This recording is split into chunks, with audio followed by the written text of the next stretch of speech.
EPS 95 ताज़ा खबर। EPFO की पेंशनरों के साथ की बैठक। ईपीएस 95 ताज़ा खबर। सरकार की पहल पर कर्मचारी भविष्य निधि संगठन ईपीएफओ ने ईपीएस 95 पेंशनरों के साथ एक महत्वपूर्ण बैठक का आयोजन किया। इस बैठक का उद्देश्य पेंशनरों की लंबित मांगों पर चर्चा करना था। देश भर में लगभग 77 लाख ईपीएस 95 पेंशन भोगी सरकार द्वारा लागू की गई नई पेंशन स्कीम यूपीएस के बाद अपनी न्यूनतम पेंशन बढ़ने की उम्मीद कर रहे हैं। ईपीएस 95 ताज़ा खबर। एनएसी के अशोक रावत के साथ बैठक। ईपीएस 95 राष्ट्रीय संघर्ष समिति के अध्यक्ष कमांडर अशोक राउत ने बताया कि केंद्रीय भविष्य निधि आयुक्त रमेश कृष्णमूर्ति के साथ हुई इस बैठक में न्यूनतम पेंशन 7,500 प्रति माह, महंगाई भत्ता और पति पत्नी के लिए मुफ्त चिकित्सा सुविधा जैसी प्रमुख मांगों पर चर्चा की गई। समिति द्वारा उठाए गए मुद्दों और दिए गए सुझावों पर 15 दिनों के भीतर पुनः बैठक करने पर सहमति बनी है। बैठक में समिति के पदाधिकारियों ने यह भी स्पष्ट कहा है कि जब सरकार यूपीएस में अपना अंशदान 18.5% दे रही है, तो ईपीएस 95 में केवल 1.16% क्यों? उन्होंने न्यूनतम पेंशन 10,000 रुपये करने की मांग करते हुए कहा कि वे केवल 7,500 रुपये की मांग कर रहे हैं। राष्ट्रीय महासचिव वीरेंद्र सिंह राजावत ने बताया कि एक ओर यह बैठक ईपीएफओ मुख्यालय में हो रही थी, वहीं दूसरी ओर देश भर में ईपीएफओ कार्यालयों में प्रधानमंत्री और श्रम मंत्री के नाम ज्ञापन सौंपे जा रहे थे। आपको बता दें कि यह बैठक 27 अगस्त को दोपहर में आयोजित की गई थी। वित्त मंत्री के साथ भी हुई ईपीएस 95 पेंशन वृद्धि पर चर्चा। ईपीएफओ के साथ हुई बैठक के बाद ईपीएस 95 पेंशनधारकों की एक अहम बैठक कल 30 अगस्त को वित्त मंत्री निर्मला सीतारमण के साथ हुई, जिसमें एनएसी समिति के राष्ट्रीय अध्यक्ष कमांडर अशोक राउत, राष्ट्रीय महासचिव वीरेंद्र सिंह राजावत, राष्ट्रीय सलाहकार पीएन पाटिल, राष्ट्रीय सचिव रमेश बहुगुणा, बीएस नारखेड़े, महिला फ्रंट की अध्यक्षा शोभा ताई आरास एवं सरिता ताई नारखेड़े भी उपस्थित रही आए, जिसमें ईपीएस 95 पेंशनरों की न्यूनतम पेंशन 7,500 रुपये महीना एवं महंगाई भत्ता, बिना भेदभाव के उच्च पेंशन लाभ तथा पति पत्नी को मुफ्त चिकित्सा सुविधा देने की मांग की गई। समिति के पदाधिकारियों ने वित्त मंत्री से आग्रह किया कि जिस प्रकार यूपीएस में सरकार ने अंशदान बढ़ाया है, उसी प्रकार ईपीएस में भी अंशदान देकर वृद्ध पेंशनरों को आर्थिक बदहाली से उबारा जा सकता है। ईपीएस 95 आज का न्यूज। पेंशनरों की वित्त मंत्री के साथ अहम बैठक। ईपीएस 95 आज का न्यूज। नई दिल्ली। सरकार की नई पेंशन स्कीम यूपीएस लागू करने के बाद ईपीएफओ द्वारा संचालित ईपीएस 95 पेंशन पर सरकार का ध्यान गया है। ईपीएस 95 के पेंशनर पिछले 7 से 8 वर्षों से पेंशन बढ़ाने की मांग को लेकर आंदोलन कर रहे हैं। प्रधानमंत्री ने भी 2 बार आश्वासन दिया है, पर अभी तक कोई ठोस कार्रवाई न होने से देश भर के 77 लाख पेंशनरों में रोष व्याप्त है। ईपीएफओ के साथ हुई अहम बैठक।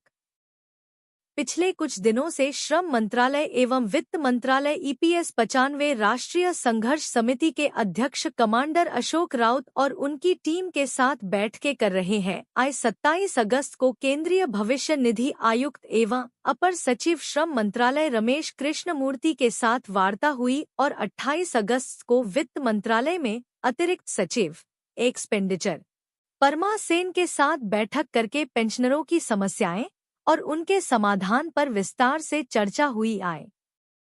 ईपीएस 95 आज का न्यूज। पेंशनरों की वित्त मंत्री के साथ अहम बैठक। कल 30 अगस्त को वित्त मंत्री निर्मला सीतारमण के साथ एनएसी समिति के राष्ट्रीय अध्यक्ष कमांडर अशोक राउत, राष्ट्रीय महासचिव वीरेंद्र सिंह राजावत, राष्ट्रीय सलाहकार पीएन पाटिल, राष्ट्रीय सचिव रमेश बहुगुणा, बीएस नारखेड़े, महिला फ्रंट की अध्यक्षा शोभा ताई आरास एवं सरिता ताई नारखेड़े की बैठक हुई, जिसमें ईपीएस 95 पेंशनरों की न्यूनतम पेंशन 7,500 रुपये महीना एवं महंगाई भत्ता, बिना भेदभाव के उच्च पेंशन लाभ तथा पति पत्नी को मुफ्त चिकित्सा सुविधा देने की मांग की गई। समिति के पदाधिकारियों ने वित्त मंत्री से आग्रह किया कि जिस प्रकार यूपीएस में सरकार ने अंशदान बढ़ाया है, उसी प्रकार ईपीएस में भी अंशदान देकर वृद्ध पेंशनरों को आर्थिक बदहाली से उबारा जा सकता है। वित्त मंत्री द्वारा बताया गया कि ईपीएफओ के प्रस्तावों पर विचार कर सरकार जरूर कोई ठोस निर्णय लेगी। सरकार देश के वृद्ध जनों के प्रति संवेदनशील है और वित्त मंत्रालय से जो भी सहायता संभव होगी वह की जाएगी। इसी के साथ उन्होंने बुल्ढाना, महाराष्ट्र में ईपीएस 95 पेंशनर्स के पिछले 2076 दिनों से जारी क्रमिक अनशन को समाप्त करने की भी अपील की। ईपीएस 95 ताजा खबर, राहुल गांधी का ईपीएफ पेंशन वृद्धि पर समर्थन। ईपीएस 95 ताजा खबर, ईपीएस 95 पेंशनधारकों की न्यूनतम पेंशन 1,000 रुपये से बढ़ाकर 7,500 रुपये कराने के लिए अब राहुल गांधी से मदद ली जा रही है। लोकसभा में पीएम मोदी और केंद्र सरकार को घेरने में राहुल गांधी इस समय एक्टिव नजर आ रहे हैं और काफी सुर्खियों में है। इसलिए पेंशनर्स अब खुलकर राहुल गांधी को पत्र लिखकर उनकी आवाज उठाने की मांग कर रहे हैं। पिछले 8 वर्षों से हो रही ईपीएस 95 पेंशन वृद्धि की मांग। पिछले 8 साल से पेंशनभोगी अपनी न्यूनतम पेंशन में वृद्धि को लेकर बीजेपी नेताओं को नाराज नहीं करना चाह रहे थे। यही वजह थी कि भाजपा सांसदों, मंत्रियों आदि से बार बार मुलाकात कर उनसे ईपीएफ पेंशन में वृद्धि करने की मांग की जा रही थी। लेकिन कोई परिणाम नहीं आने के कारण और पेंशनभोगियों ने अपनी रणनीति में बदलाव कर दिया है। अब लोकसभा में विपक्ष के नेता राहुल गांधी को पत्र लिखकर 80 लाख पेंशनभोगियों की आवाज उठाने को कहा जा रहा है। कांग्रेस सांसदों से हुई मुलाकात। ईपीएस 95 राष्ट्रीय संघर्ष समिति के पदाधिकारियों ने छत्तीसगढ़ कांग्रेस अध्यक्ष से मिलकर पूरा मामला बताया। प्रदेश अध्यक्ष दीपक बैज ने भी राहुल गांधी को पत्र लिखा है। इसी तरह उत्तर प्रदेश ईपीएस 95 संघर्ष समिति की तरफ से भी पत्र लिखा गया है। वहीं 31 जुलाई को हुए जंतर मंतर के आंदोलन में ईपीएस 95 पेंशनर्स की मांगों का समर्थन करने कांग्रेस के नेता भी पहुंचे।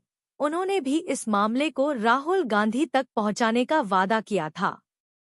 ईपीएस 95 ताजा खबर, राहुल गांधी का ईपीएफ पेंशन वृद्धि पर समर्थन। अब जब यह मुद्दा कांग्रेस के राहुल गांधी तक पहुंच चुका है तो उन्होंने 10 अगस्त को डॉ आर.सी. खुटिया को एक पत्र लिखकर बताया है कि उनके द्वारा 80 लाख ईपीएस 95 पेंशनधारकों के मुद्दे पर जो कदम उठाए गए थे उनके बारे में उन्हें जानकारी है और उन्होंने इस मुद्दे पर ध्यान दिया है। साथ ही उन्होंने डॉ खुटिया से कहा कि आपसे अपेक्षा है कि आप इस मजदूर विरोधी सरकार के खिलाफ ऐसे ही आवाज उठाते रहे। इस तरह से लोकसभा में नेता प्रतिपक्ष राहुल गांधी से अपील की गई है कि ईपीएस 95 पेंशनरों, ईपीएस 95 पेंशनर्स की न्यायोचित मांगों को मंजूर करवाने के लिए प्रयास करें। आपको बता दें कि ईपीएस 95 राष्ट्रीय संघर्ष समिति, EPS 95 national struggle committee NAC देश भर के 78 लाख पेंशनरों की अग्रणी संस्था है, जिसके देश के 27 राज्यों में पेंशनरों के कल्याण हेतु निरंतर कार्यक्रम चलते हैं।